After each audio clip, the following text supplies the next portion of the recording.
लेकिन अगर आप कुछ कहते हैं और आपकी बेसिस के ऊपर, आपकी कहे के बेसिस के ऊपर अगर कोई और कोई एक्शन ले लेता है तो क्या उसके कॉन्सिक्वेंसेस आपको फेस करने चाहिए? बिल्कुल। अगर इमरान खान साहब अगर कुछ कह रहे हैं कुछ और कह कोई काम नहीं कर रहा है तो उनका कसूर बन गया। फिर सुइसाइडर का जो मास्टरमाइंड होता है उसको क्यों पकड़ते हैं आप? उसके सहूलतकार को क्यों पकड़ते हैं आप? उसके पीछे तो बाकायदा इन्वॉल्व होते हैं ना, वो तो बाकायदा इन्वॉल्व होते हैं। ये बाकायदा इन्वॉल्व हुए हैं ना, वो स्पीचेस हैं, ये स्पीचेस नहीं।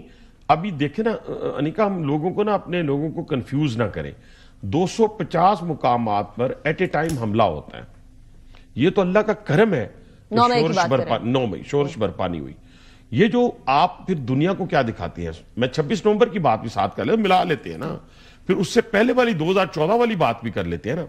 आप लोगों को तैयार करते हैं, आप पीटीवी पे हमलावर होते हैं, आप पार्लियामेंट, आप कहते हैं मुझे यहां तक जाने दें, वो उस वक्त का इंटीरियर मिनिस्टर कहता है नहीं आगे नहीं जाना। उन्होंने कहा नहीं जी हम जाएंगे, पीसफुल प्रोटेस्ट होगा, वो इजाजत दे देता है।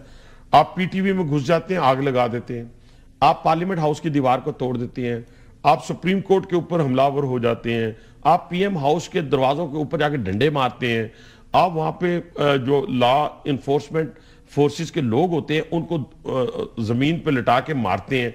फिर उसी का आप 9 मई को आते हैं, फिर उससे पहले 3 आप हमलावर होते हैं इस्लामाबाद के ऊपर, फिर उसके बाद हमलावर होते हैं, फिर 26 नवंबर पे हमलावर होते हैं। हमलावर कैसे होते हैं?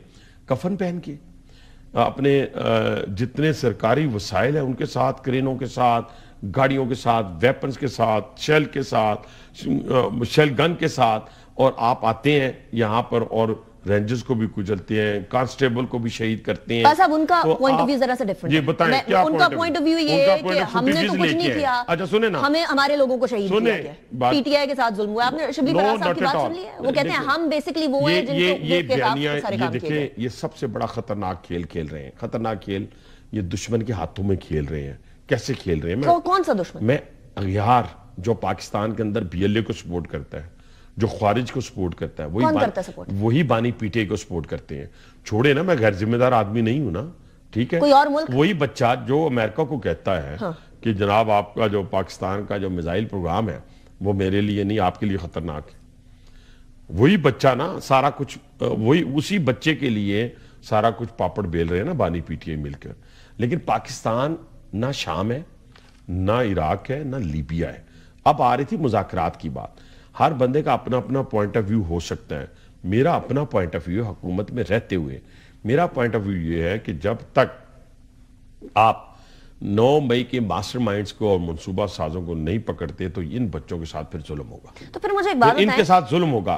लेकिन अगर आप उनको भी पकड़ लेते हैं, सुन लें, और फिर इनकी सजाएं भी बाहर रहनी चाहिए ताकि आइंदा से किसी को जरूरत ना हो कि वो पाकिस्तान की दफाई इंस्टॉलेशन के ऊपर, रेडियो पाकिस्तान के ऊपर, या पीटीवी के ऊपर, या पार्लियामेंट के ऊपर हमलावर हो। अच्छा मुझे बताइए, ये मुज़ाकरात तो तब कामयाब होंगे ना जब वो, जिस तरह ख्वाजा आसिफ साहब कह रहे हैं कि सारे जितने भी पावर पॉलिटिक्स का हिस्सा हैं उनको ऐड करें, तो इधर तो एस्टैब्लिशमेंट भी आ जाती है। कल डीजीएसपीआर की प्रेस ब्रीफिंग आपने सुनी, उन्होंने कहा हम तो कोई ये पॉलिटिशियंस आपस में करें, ठीक है, this is a good thing, लेकिन हम इसका हिस्सा नहीं है।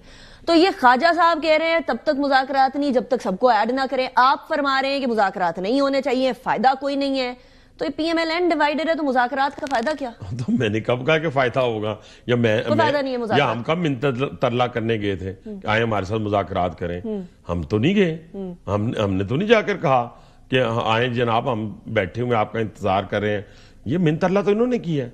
कभी ये स्पीकर हाउस में गए हैं, कभी ये स्पीकर चैम्बर में गए हैं, कभी इन्होंने फलां के दरवाजे खटखटाए हैं, कभी कहा फलां बड़ा अच्छा आदमी है जी ये मुज़ाकरात करवा देगा, फलां। ये इतनी मिन्नतें तरले तो अगर बीएलए भी करे, ख्वारिज भी करे, इवन हिंदुस्तान करे, तो उससे भी मुज़ाकरात पाकिस्तान को करने पड़ेंगे। लेकिन अब्बास साहब मसला ये है कि इससे पहले तक, अभी तक तो वो 24-25 मसला भला क्या? मेरी बात मेरी अर्ज सुन लें। और साथ वो कर रहे हैं सिविल नाफरमानी, और वो कह रहे हैं कि इसके आगे भी हम जाएंगे। देखिए ना, आप कह रहे हैं मुज़ाकरात के लिए वो मिलते तरले कर रहे हैं। ये देखिए, मैं फिर वही कह रहा हूं कि मियां नवाज शरीफ को 3 मरतबा इक़्तिदार से बाहर निकाला गया। उसने तो आईएमएफ और वर्ल्ड बैंक को नहीं कहा कि पाकिस्तान की मदद नहीं करनी। उसने तो नहीं कहा आईएमएफ और वर्ल्ड बैंक के बाहर जाके मुजाहरे करने।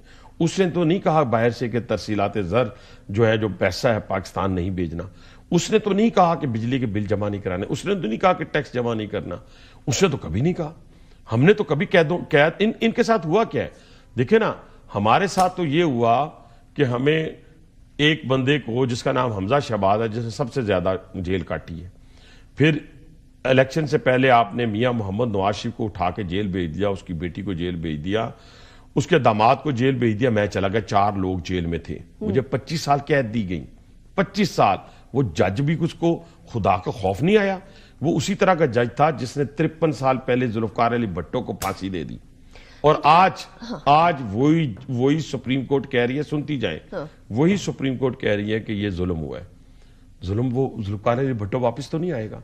आप देखे ना, उस वक्त किसी का जमीर नहीं जागा। अब ये जो हो रहा है, उस वक्त गुड टू सी यू से लेके उस वक्त सिसिलियन माफिया और पता नहीं क्या क्या अल्फाज इस्तेमाल किए गए।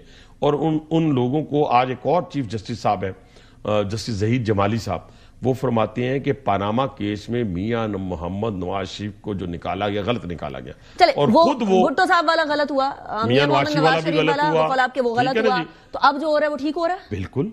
इमरान खान साहब लेकिन ना वो कह रहे थे, बानी पीटीए ने कहा कि मुझे फुटेजेस दिखाई जाए, फुटेजेस पेश की जाए। तो हर जिसको सजा हुई है शख्स को, उसके साथ फुटेज चल रही है ना। अगर कोई शौदा के मुजस्समे को तोड़ रहा है, मांग रहे कि वो खौफ मांग कहां से रही है? अच्छा मुझे बताएं, और जुडिशल कमीशन बना दे। लंदन हंगामे वालों ने जुडिशल कमीशन बनाया था जब लंदन के हंगामे बस अब उधर और इधर कोई फर्क नहीं है। इधर मिलिट्री कोर्ट है और उधर सिविल कोर्ट है, इधर पूरी इंटरनेशनल कम्युनिटी इसका जवाब भी मैं दूंगा, इसका जवाब भी मैं आपको दूंगा। जो लंदन प्रोटेस्ट हंगामों वालों को रातों रात सजा दी गई थी, उन्हीं फुटेजेस की बुनियाद पे दी गई थी, किसी जुडिशल कमीशन की बुनियाद पे नहीं दी गई थी।